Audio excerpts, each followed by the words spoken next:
Is there tension between Kamala Harris and Joe Biden? Well, I think first and foremost, when you think about tensions between a president and the vice president, you've got to think about January 6th when President Trump let his supporters chant, "Hang Mike Pence." And Mike Pence doesn't even support President Trump's campaign. I understand that, Ian, but to so, answer my question, is there tension now between Kamala Harris and Joe Biden?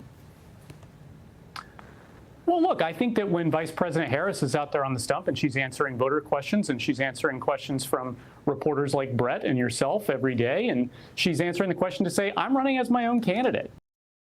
I want to raise this with Julia Manchester, the Hill national political reporter. We've also got Doug Schoen, the former Clinton advisor, Democratic strategist. So, Doug, end with you and get your thought on this reported friction here and that they're not necessarily all on the same page. I don't know where it starts and where it stops, but that it's bumpy. Is it?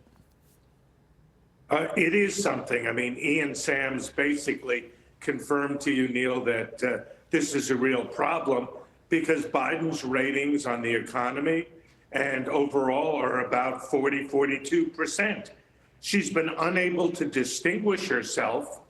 And there was the contretemps last week with Governor DeSantis, where she said he was effectively playing politics, and President Biden said he was very cordial. So I think there is tension developing. I think it's hurting the Democrats in a close race. And I think that what you heard in that very revealing interview is that the Democrats not only don't want to discuss it, they don't really know how to handle it.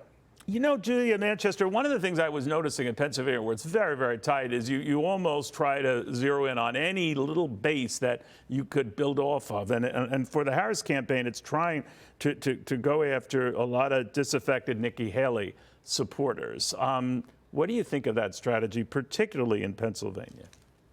Yeah, look, we have seen a number of efforts, not just from the Harris campaign, Neil, but from some outside groups. For example, George Conway's, Never Trump group has released a number of ad buys, looking to appeal to not only disaffected Republicans and maybe Nikki Haley voters, but voters across the board. But, we'll see if it works. I mean, we see this effort from these outside groups and the Harris campaign to try to peel off as many Republicans as possible, or Republicans that, may like Donald Trump's policies, but they can't stomach him as a candidate. I don't really see evidence of that, necessarily bearing out in the polls yet. But you're right. I mean, it is a part of this strategy to really zero in on as many groups as possible. We talk about Pennsylvania, for example. You had former President Obama going to that state last week and really making a very stern, direct appeal to Black men, telling them to really up the enthusiasm and the support for Kamala Harris. This is all about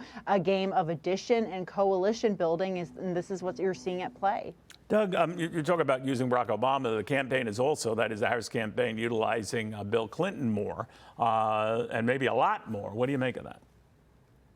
Well, I think it makes sense. Look, the problem the Democrats have is not only turnout in the inner city with African Americans, particularly African American males, but in rural areas. We heard the clip from Tim Walz talking before about how rural America's always had America's back, and the Democrats were going to have rural America's back. Well, that's been a real problem since the presidency of Bill Clinton, which I obviously spent 5 or 6 years of my life working to enhance and strengthen. So Bill Clinton is probably the preeminent Democrat in terms of reaching people in small towns, rural America, and they need that as well as Barack Obama. Neil, in a race this close, the Democrats need everything they can, and I think the dirty little secret is the polls are trending ever so slightly, but clearly to Donald Trump. That's an interesting development in and of itself, Julia. And I'm old enough to remember the 1980 presidential race that people find hard to believe, all these years out, that 2 weeks before the election, it was essentially a dead heat. Now, they had one and only one debate right before the election that might have turned it for Ronald Reagan. But the fact of the matter, maybe polls are a lot more sophisticated today, but is there anything like what happened then, a sudden surge and doubters sort of overtaken about Ronald Reagan that might or might not help Kamala Harris? Or is the momentum much like it was then for Reagan, now for Donald Trump? I think it's hard to compare right now, Neil. I mean, we don't have this final debate taking place in October between Kamala Harris and Donald Trump. We only got one debate between the two of them. And I would say that maybe in its place, we're seeing these media blitzes from Donald Trump and Kamala Harris. But to focus in on Kamala Harris, for example, look, we've seen her go on a plethora of outlets, on podcasts like the Call Her Daddy podcast with Alex Cooper to appeal to young female voters. She's going to be on with Bret Baier later this week on Special Report. That will reach a massive audience, as we all know. And then, of course, there's reports that she's going to go on Joe Rogan's show, for example. We don't have that confirmed, but that would reach young men as well. And then, of course, Charlemagne the God, another podcaster looking to very much appeal to younger African-American men. So I think what we're seeing in place of these debates are these media blitzes. And my question is, does these media blitzes that appeal to very different types of Americans of all stripes, do they ultimately make a difference for Kamala Harris in the final stretch?